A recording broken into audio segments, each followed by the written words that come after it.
It is Monday, June 13th, 2022. This is another edition of Baseball Today presented to you by our friends over at Shady Rays. 100% money back guarantee if you don't like the Shady Rays for whatever reason. And one other thing I love about them, in addition to making us look great out there, is the fact that when you break them or you lose them, they're going to replace them for you. So check out shadyrays.com. That's my man, Trevor Plouffe. I am Chris Rosen.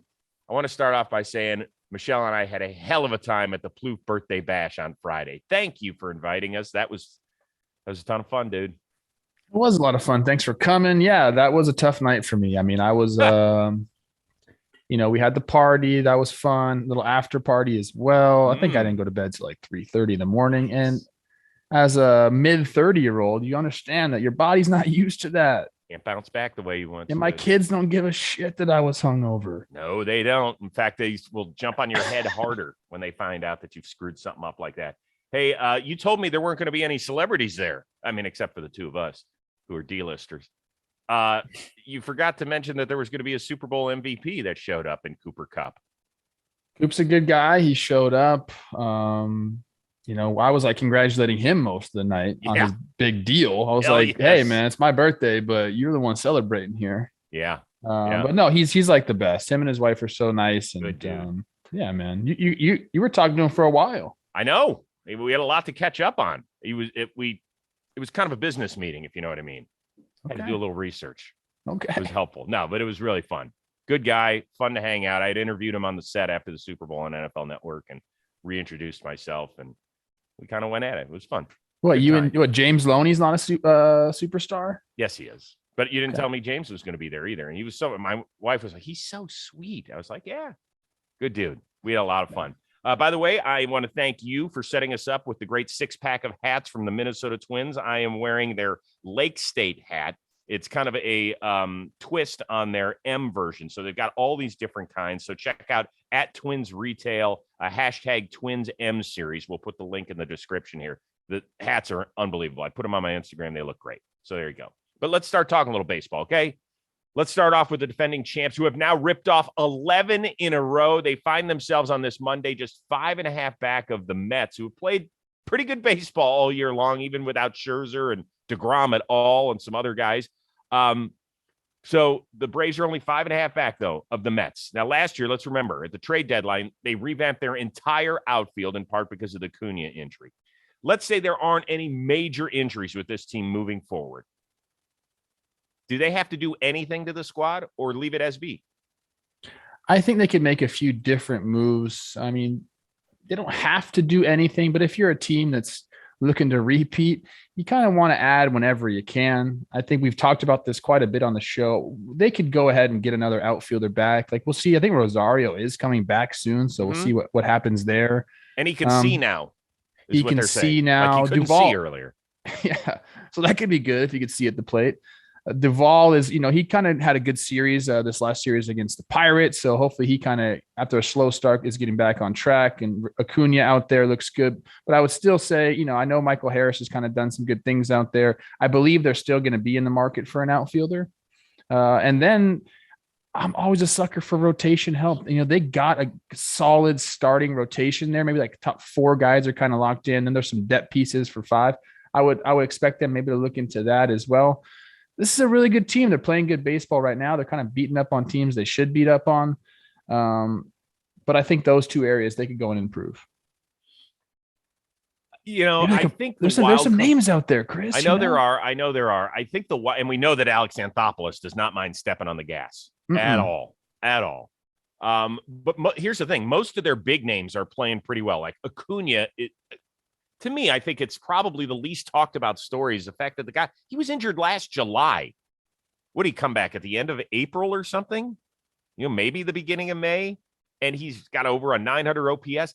He's got 11 steals. Yeah. I mean, the dude has been ridiculous. Matt Olson hasn't been happy with himself, but he's been good enough. Dansby Swanson has had a good year at the dish. Let's talk to Ashland a little bit, I suppose. Ozzie Albies he's never going to be a 900 OPS guy. He's never, his swing isn't consistent enough for that, but he's really good still. And Austin Riley's been phenomenal. phenomenal the last 4 or 5 weeks. So I suppose the one wild card is Soroka. If they get him back in some capacity, boy, that's going to be interesting. It'll be 2 years removed, basically, since he's pitched. You kind of don't know what you got there. I would love to see that too. I would really love to see that. But I do think they could go for some rotation help. And, I don't know, like I'm curious about Rosario too. They signed this guy after him having a big year last year. The eyesight thing obviously puts a damper on in the beginning of his year, but imagine him coming back and being like, oh man, the ball looks massive because I can finally see. They're in a good position right now. And tonight they start a series against the Washington Nationals. They're going to try and tie the 2018 Houston Astros for longest win streak by a defending champion in the expansion era. So we'll see if they get to 12 tonight. Oh, yeah. Obviously heavy favorites. Hey, baseball today is presented to you by our friends at Shady Rays. They're so darn cool. I left mine in the car today. That's how much I love them. They're amazing. They make you look great. They even make me look cool. I put them on and my kids are like, you don't look half as dorky as you usually do, Dad. I was like, thanks. That's because I'm wearing my Shady Rays. Thing I love most about it, in addition to make me looking like 10 years younger and way cooler, and I get some respect for my kids finally, is the fact that when I inevitably am going to sit on them or lose them, which always happens to me several times a year, Shady Rays will replace them. Every pair is backed by a lost and broken replacement. Even if you lose them or you break them on day one, they're going to send you a brand new pair. Now, here's the great thing about it. In addition to wearing really cool stuff, you are helping people, because they also provide 10 meals to fight hunger in America with every order and have donated over 20 million meals to date. So that means you can look great in your shades and you can feel good by making an impact. And one other thing, if you don't love them for whatever reason, and I haven't found anybody who doesn't love them, exchange for a new pair or return them for free within 30 days. So there's no risk when you purchase your Shady Rays. So what I want you to do right now, go to shadyrays.com, use the code word today for 50% off of 2+ pair of premium polarized shades. It's that simple. You can look better than the Rose Man. You can help feed America on top of it and feel good about yourself. Horrible weekend in the meantime for the team that the Braves beat in the NLCS a year ago, the Los Angeles Dodgers, swept against the Giants where they only scored 4 runs. Big news is that they lost Walker Buehler for several months. Sounds like it's a flexor tendon issue. He's not going to need surgery at this point. They're hopeful they'll get him back September-ish, but they know that they're going to have to rebuild him. They're going to have to build him back up from scratch. Does it feel like LA needs to make a move for its rotation? It could, yeah. I mean, they have like one of the best farm systems to deal from, and I don't know how that keeps happening. I feel like they always have a good farm system. They're making moves. They trade some guys away. They traded Kybert Ruiz away to get Turner and Scherzer and Josiah Gray, but they still have plenty at the top levels of their system, so they could go out and do it. And I wouldn't be surprised if they went after some of the big names that we've been talking about since the beginning of the season, the Montoses and the Castillos. Like they're not trying to make little moves. They're trying to make big moves. And what's great about, the Dodgers, we talk about this all the time, their depth. Okay. Like 2 of their best pitchers weren't even in the picture really of their starting rotation at the beginning of the year. I guess Anderson was, but like, we didn't expect him to pitch like this, and Gonsolin surely not stepping up the way he stepped up. So they've had guys come up from within. But yeah, I think with Buehler going down, Kershaw just coming back too, I think they'll look to upgrade the rotation. I think it's going to be one of those big name guys. So at least they're going to go after him. I would agree. And let's remember that Castillo and Montas are both multiple year guys. They're not, trade deadline and that's it. They're not rentals like Scherzer was a year ago. So we'll see what sort of premium they have to pay for those 2 guys. To me, the most interesting thing that came out of the weekend, in addition to the Buehler injury, which is just terrible because he's such a good big game pitcher, is the fact that Dave Roberts aired out his offense. Did you see that? Did you see what he said? He said, people get caught up in their own individual path, but the whole kind of focusing on just winning a game and whatever it takes to win that day, we've got to get back to that mindset. They talked to guys like Trey Turner. They talked to Justin Turner, they meaning the media, and asked him about the quotes. And both of them said, we don't know exactly what he means, but we know that we haven't played up to the level that we thought we should. Now, if you just strictly look at the numbers where the Dodgers are, they're second in runs scored. They're second in OPS, but it feels like there is a disconnect offensively. And when I hear a manager say that it's more about the individual, I want to ask, what do you think that means? They had a lot of runners in scoring position, a lot of big opportunities against the Giants this weekend. They just couldn't cash in on, and for instance, I think it was game 2. I'm looking at here, 2 bases loaded jams. Yes, late in the game. Duvall and Garcia get out of him relatively easily. And I think maybe that's what he's alluding to. I mean, there were times I talk about it here. You got to be selfless in certain RBI situations, be able to, take a jam shot to right field, whatever it is, whatever you got to do to put the ball in play and get those runs in. And I guess maybe Roberts is alluding to that. But I think more so, just the runners in scoring position, those opportunities, you have to cash in on them. And the Dodgers really didn't do that. And they got swept by the Giants, so everyone's going to be pissed. You get swept by the Giants, you're going to say things. Yeah, by the way, they left 29 guys on base in getting swept in that 3-game series. But when you're facing a guy like Camilo Duvall, who throws 101 or whatever, and has got that nasty slide piece, like I sit here as a fan, I'm like, Jesus, all we have to do is hit a medium fly ball and we can get a guy home. I can't imagine that shit's easy. The other guys that drive nice cars too, as we're always told. No, it's not easy to do, but you expect so much from the Dodgers, and obviously Dave Roberts expects a lot from his team. Remember, he guaranteed a World Series victory this year. Of course he did. There's a lot. What else There's a lot riding high on this. Yeah, but nobody says that shit, Chris. He did it. He put it out there. Now he has to freaking listen to me talk about it all year long. Like, you know what? There's the same amount of pressure on Dave Roberts, regardless of what comes out of his mouth. If they win it, they're supposed to. If they lose it, whether he says it or they don't, or he doesn't, then it's always Dave Roberts' fault around here. Always. Like, if you want to see something that's trending when they lose, it's always Dave Roberts. It's never a player's name. It's always Dave Roberts. Well, he walked Flores and Jock got the knock. Intentionally walked Flores, Jock gets the knock. So you can point to that, Dave. What if the players start calling you out, Dave? No, I'm just kidding. He's like the best. So Dodgers just got swept. They're mad, whatever. They're going to be okay.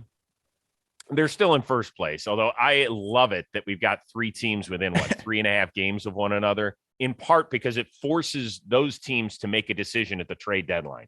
If the standings are exactly the way they are right now at the end of July, we're going to see some serious shit flying off the shelves. Yeah. The Dodgers are the only team basically with 4 starters with a sub 3. Tyler Anderson has a 3.07, but you still have Urias, Gonsolin with a 1.58, Kershaw with a 2.12. And we're talking about, they need rotation up. If any other team had 4 starters doing what they're doing and healthy, they lose Buehler. That sucks. But if any other team had that, like, hey, they're fine. They don't need any rotation help. But the Dodgers, man, we hold them to a high standard. Well, it's also because you have to ask yourself, do you trust Tony Gonsolin and Tyler Anderson to pull this off the entire year and into the playoffs? I'm going to say yes. Gonsolin, I think, yes. Anderson, yes. I don't know. Like, they've done it so far. And Gonsolin's been, like, pretty good his entire career. Yeah. Like, I've always liked Tyler Anderson. I talked to him one day when he was with Colorado in spring training. I was curious about that freaky foot thing that he does.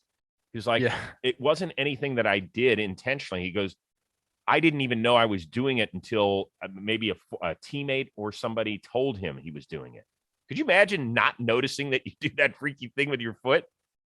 I saw Pitching Ninja relate it to a dog getting like his hind legs scratched. Yes. When they bring that up, that was pretty funny. But cute. Gonsolin has a track record. Okay, this guy's like been good, like great his entire career, and we don't give him enough credit. We he's just showing up now. Bullshit. This guy's been around for a long time. Yes, he has been. Yep. All right. Chicago White Sox, they're excited today, even though they lost yet another home series against the Texas Rangers. They're excited because for the first time this year, it's Lance Lynn Day. He is being activated. He had his knee cleaned up. He should be good to go tonight against the Detroit Tigers. But for the second straight show, we're going to talk about Tony La Russa. Over the weekend, home series. What did you hear out of the crowd? This.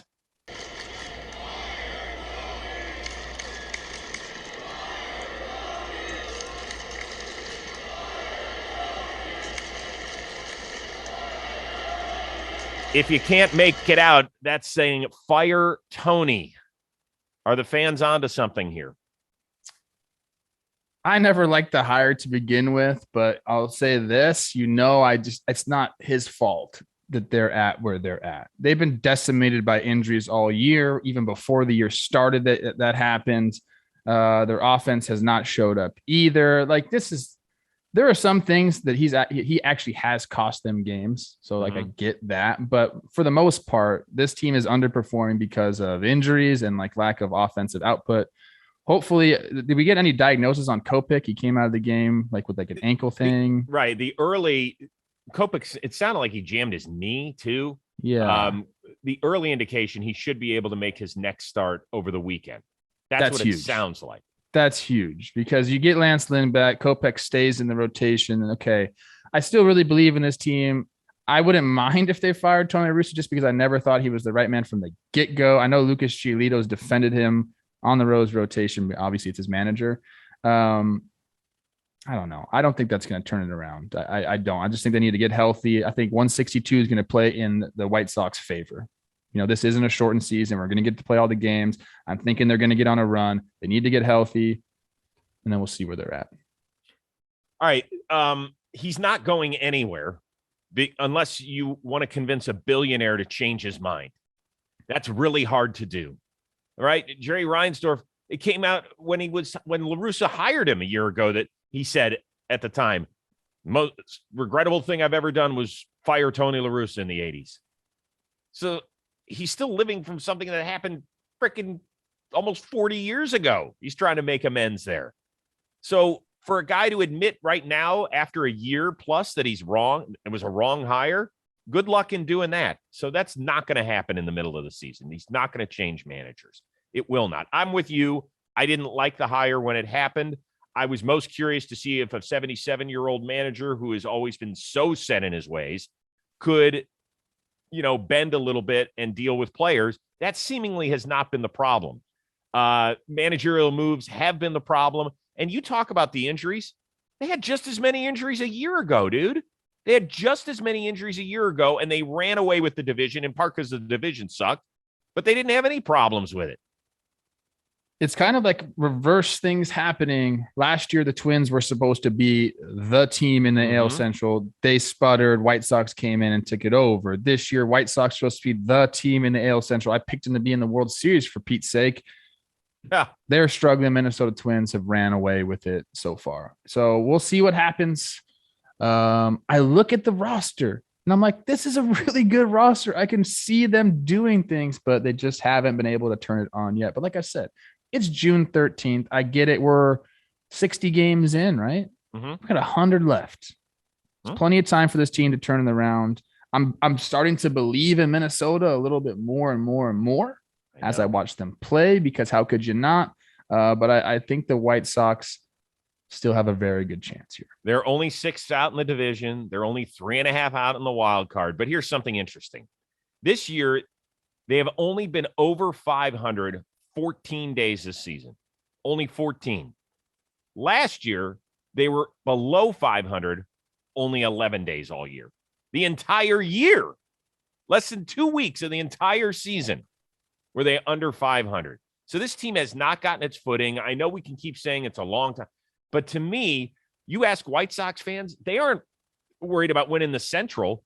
They're watching the Yankees blow people out of the water. They're watching the Blue Jays put on the home run jacket. They're watching Boston win 8-10 on the West Coast, and they're watching Tampa do what Tampa does, and they're watching Houston do what Houston does, and they're sitting there saying, at best, we're the 6th best team in the American League.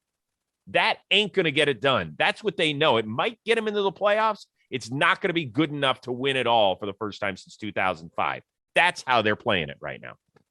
Yeah. I'm this is in my mind. Okay. Maybe I'm just biased because I picked them and I want them to be there. Think you want to be right again. I want to be right again. At the end of the season, you get hot at the right time. We see a lot of those teams go and do damage in the postseason. They get hot. End of September, cruising into the playoffs. Like the rotation and the lineup is very scary in a short series. Unless you have Luis Robert trying to tag up from second. Oh, that was tough. Oh, what a horrible play. What's going on? And he was safe and then cut off the base. Yeah, but even if he was safe, he shouldn't. There's no reason. It's a terrible play. All right. Yankees swept the Cubs. They blasted 11 homers over the weekend, including a couple by Aaron Judge on Saturday. So he is now on pace for about 65 homers. The Yankees are on pace for what would be a major league record-setting 118 wins. Which Chase are you more interested? Judge's individual or the Yankees team? I think 100% Judge's individual. And I want to ask you a question. Yes. Since I already answered your question. Do you consider Bond 73 to be the benchmark, or do you still consider Maris to be that? No, I think it's still Bonds. I have a hard What are the time. marks? We have Bonds up top. We have McGuire hit 60 whatever. No, Sosa hit 60 whatever. No, he's 70. McGuire hit 70, yeah. Sosa has 66 or something. Yeah, so Sosa I believe has 360 homer seasons. Yeah. Dude, that's so many homers. Yeah. I still like to think of Maris 61 being like the true legitimate home run record, because they're, the other three guys clearly have steroid implications on them. Uh-huh. So if he does hit 61, I think it will be celebrated, maybe not to the extent as it would if he passes 73, but I think a lot of people will be like eyes on that Chase. And if he does hit 62, it'll be a really big deal. And a lot of people in the game will consider that the true home run record, whether we want to believe it or not. Like, I remember that summer, was it 98, right? That was the Sosa and the McGuire Sure summer. was. That was incredible. Incredible. I was driving back from Las Vegas. I remember this like clear as day. I was driving back from Las Vegas, listening to the radio with like my parents, and we hear a car honking next to us. We look over and someone has a sign up and said like McGuire hit 60 or something like that. Like, we were communicating random strangers through cars about this. It was a big deal that summer, man. That's awesome. So like, I don't know. I would love to see Judge do it. I think he's on pace for 63 right now. 73 is so many. He's got to get like insanely hot to even come close to that. But I guess if there's anyone that could do it, it's him. He's locked in right now. And every single home run he hits, cha-ching, cha-ching. Yeah. Oof. The wins record for a team doesn't do anything for me. I have to be honest with you, because everything I think has to be put in proper perspective. Like, there could be some really shitty teams that they end up stockpiling wins over. And at the end of the day, I don't care about your regular season wins. I care about the World Series trophy, right? The Braves, when you ranked them in terms of wins last year going into the playoffs, they were number 10. But a decade from now, you're not going to remember that. You're going to remember that they won it all in 2021. That's all. So I just care about the World Series when it comes to teams. The chase is special, whether you like it or not. And I'm not a Yankees fan. The chase is even more special when it's a New York Yankee. And if you have a chance to set a Yankee franchise home run record with all those amazing dignitaries that have had their jerseys retired, and if Aaron Judge, number 99, can end up hitting number 62, it's going to be special. Now, you will, by the way, have plenty of people who say, well, plays in a place where it's a short porch to right. The Yankees. Been a short porch forever. Yes, but really short in right center. I will say, I remember who has 116 wins. Yep. I can't name you all the World Series winners. If I tried, like, say the last from 2000, I maybe could get of 21, I guess, winners since 2000. I could probably name 15, 16. I bet you could do it. Yes, I could do. You're a psycho. Yeah. Yeah. I mean, this is. But I think most people know who won 116 games. Not everyone could do the World Series winner. So maybe there's something to like being the best regular season team of all time. There's something to that. Okay. So the year the Mariners did it was what year? 2001. Who won the World Series that year? Was that the Diamondbacks? It was. Walk off against the Yankees. Yes. See? Yeah. I can sort of do it. Who won the 2002 was I'm blanking on that one. The Angels. I was going to say the Angels. Shoot. 2003 Marlins, 2004 Red Sox, 2005 White Sox, 2006. They had a horrible regular season. I don't know. Cardinals. I should have guessed that. 7 Red Sox, 8 Giants. No. It wasn't? Oh, that was 2010 it started? Yeah. 8, I don't know. Phillies. They did? See, this is what I'm talking about, man. This would be 9 fun. Yankees. Yeah. 10 Yankees. No. 9 Yankees, 2010. I should know this too. You My just said first him. year in the show. You just said them. I did. What did I say? The Giants. You're hungover. Oh, that's right. 10, 12, 14. Okay. By the way, the Yankees have a plus 113 run differential for the 9th time through at least 59 games. The previous 8 times that happened, they went on to win the World Series. Thank you to Katie Sharp for that little nugget. Found that on Twitter. Good job, Katie. That's good work. Baseball today, it is presented to you by our friends over at Manscaped. And you heard me talk about the Lawnmower 4.0, the ear and nose hair trimmer. All that stuff is important, right? The ball deodorant, all that sort of stuff. But what is the number one thing that always catches the eye of my bride of 25 years? The boxer briefs. It says Manscaped across the top. They're black, so they're slimming, even on a dad bod guy like me.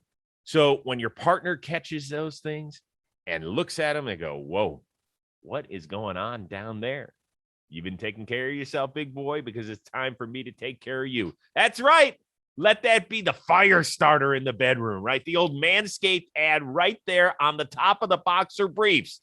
You usually don't hear me talking about it that much, but I'm telling you, man, it is a game changer out there. So you take care of business with the Lawnmower 4.0. No nips, no tugs, no ouch. What the hell is going on down there? Because it's got it all built to perfection. All I want you to do, go to manscaped.com, use the code word baseball today. You're going to get 20% off and free shipping of the entire order, right? The Lawnmower 4.0, the ball deodorant, the ear and nose hair trimmer, and the boxer briefs. It's all there to take care of your boys. So take care of yourself so somebody else can take care of you. Higgy had a multi-homer game on Sunday, including one off of a position player, Frank Schwindel. There's a lot of consonants in there. It's very, you sound hammered, whether you say his name sober or drunk.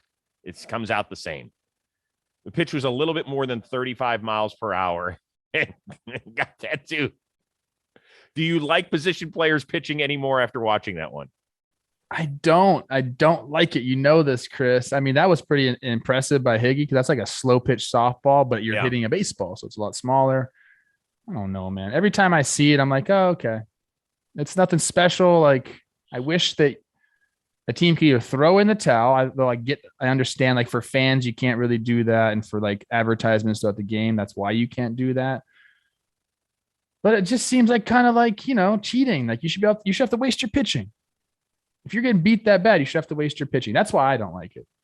There's people who say you should be put on the scorecard as a two-way player now. Would you be okay with that? I don't know. Those are the only guys that are eligible to pitch.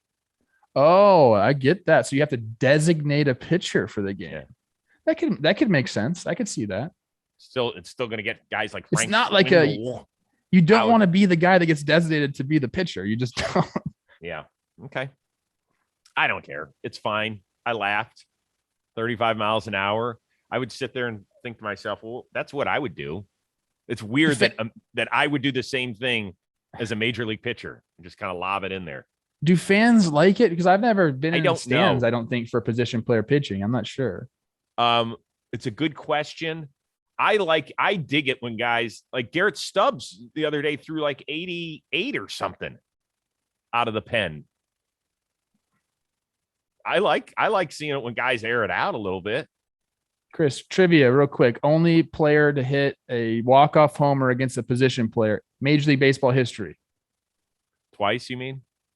No, walk-off homer. I'm the only one walk-off homer right here. Hit it off a Kike.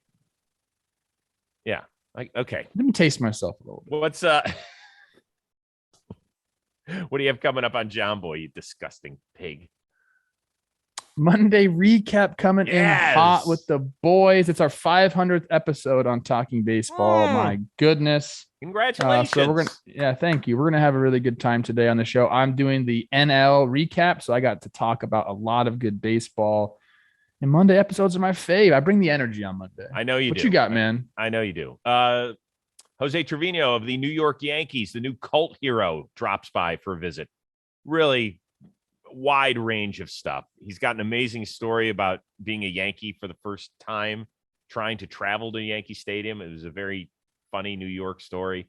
Talk a lot about his dad, what he misses most about him. He's had some emotional moments. Put a clip out today talking about trying to name his second son after Derek Jeter. We'll see how that's going for him. But just a lot of good stuff. Oh, and a great conversation he had with Albert Pujols. Love Oh, that. it's good. There's his story. He's easy to root for. Good dude. He is easy So to root that's for. out. Yeah, even when he was on the Rangers, we got to know him a little bit through Taylor Hearn and stuff like Yep. that. They have a great relationship together. Now he's with the Yankees. He's a cold hero. He is totally. So that'll do it. We are back at this on Tuesday. So thank you for joining us, whether it's YouTube, podcast style, or live on the AMP app. Special shout out to our producer extraordinaire, Robbie Scirocco, our summer intern, Alden Stone, who just graduated high school over the weekend. Good job, Alden. I want to see those papers just to make sure that you did. Yeah, he just graduated. He's off to Butler University in the fall, but he's going to be helping us out in the summer. He does an outstanding job, as does Trevor Plouffe, or whatever his name is. I'm Chris Rose. We will see you Tuesday on Baseball Today.